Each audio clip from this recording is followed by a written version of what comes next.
السلام عليكم ورحمة الله وبركاته. يا رب تكونوا كلكم بخير. النهاردة هشارككم طريقة من المخبوزات التحفة بجد اللي هي السكونز، مناسب كده للعصر مع كوباية شاي أو في الفطار. أول حاجة استخدمت هنا 425 جرام من الدقيق العادي، وهنحتاج كمان 25 جرام، بس ده اللي في البولة دلوقتي 425 جرام، وعليهم معلقة صغيرة من الملح، وخمس معالق صغيرين من البيكنج باودر، و40 جرام من السكر، تقريبا تلت كوباية. هنقلبهم مع بعض، وبعد كده هنجيب 125 جرام من الزبدة الباردة من التلاجة، مكعبات صغيرة، يعني من دي تطلع من التلاجة على دي على طول، ما بنسيبهاش بره خالص. ونفركهم مع بعض كده بايدينا زي ما انتم شايفين، او ممكن تحطوها في الفود بروسيسور، تضربوها كام ضربه لغايه ما تلاقوا الدقيق كده بقى عامل زي الرمله بس، او ممكن تعملوها بايديكم زي ما انا عملت كده. بحبها تبقى اكتر بالايدين، بتاخدش وقت، يعني شويه اكتر طبعا من الفود بروسيسور، بس علشان تاكدوا ان الدقيق كله شرب الزبده اللي عندنا. في بولة تانية بقى هنستخدم بيضة، كله في التلاجة، يعني مكونات الوصفة دي كلها حاجة لازم تكون من التلاجة. بيضاية واحدة، وعليهم 200 ملي من اللبن الحليب، و50 ملي من كريمة الخفق، او ممكن تحطوا كلهم 250 ملي من اللبن الحليب، مش لازم كريمة، بس يكون الافضل لبن يكون كامل الدسم عشان تدي الوصفة طعمها تبقى مميزة يعني. انا هنا استخدمت 50 ملي مع 200 ملي، 50 ملي من كريمة الخفق مع 200 ملي من اللبن الحليب، ورشة من الفانيلا. هنعمل حفرة في النص في الخليط اللي عندنا، ونحط فيه اللبن ده، ونبدأ نلمه كده على العجينة. احنا ما بنعجنش خالص فيها، ده تاني حاجة انها تنجح، ان احنا ما بنعجنش، بنلمها. ال 25 جرام دي اللي قلنا عليهم في الاول بنرش عليها كده في البولة، واحنا بنحاول نلم العجينة على بعض. بعد كده نحطها على سطح برضو ونرش عليه دقيق، وهنفردها بالنشابة برضو بالراحة، يعني مش هندننا رايحين جايين عليها، يعني نحاول نفردها من غير ما نضغط عليها. بعد كده استخدمت بقى قطاعة المناسبة، انا قلعت جلافز لان مش عارفة اتحكم فيها، واحساسي بيها كمان مختلف، فالافضل ان انتوا تعملوها كده بايديكم، بتحسوا بالملمس العجينة، وما بتقعدش تلزق في الجلافز وانتم شغالين.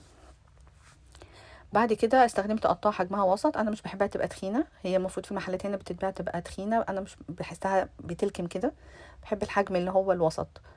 دي بقى القطاعة الحجم المناسب ليكوا، حطيتها في الدقيق وضغطت عليها، بس دي كانت حسيتها رفيعة شوية، فلميت العجينة تاني على بعض كده عشان اعمل الحجم اللي هو الوسط، مش بحبها تخينة، ده الوسط. لو انتوا حابينها اتخن زي ما بتتباع في المحلات هنا، هتخلوا السمك اتخن من كده، يعني هتبقى سمك العجينة تخين.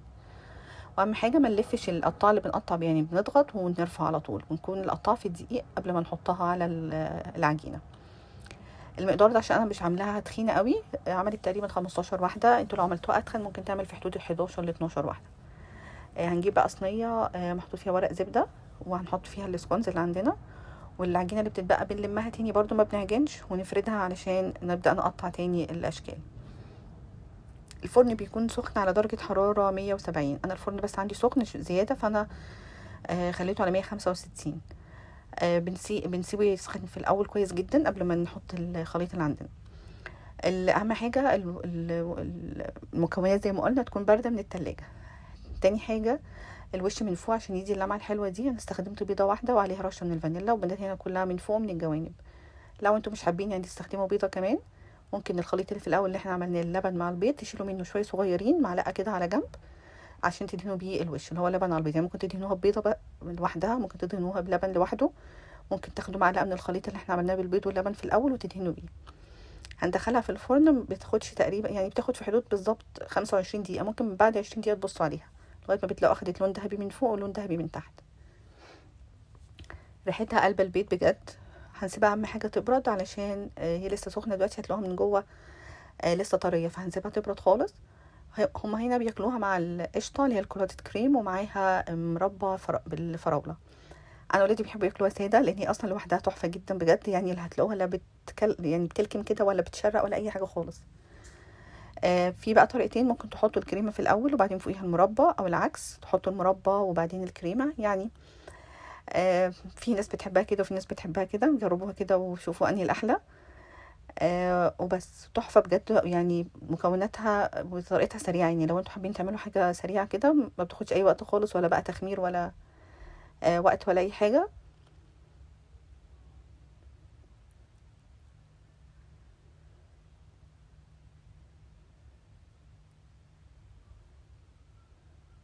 بس بقى دسمة جدا، يعني تاكلوا واحدة كفاية قوي، لانها دسمة فعلا. بس ولو عجبكم بقى ما تنسوش تعملوا لايك وسبسكرايب، واشوفكم ان شاء الله في فيديو جديد.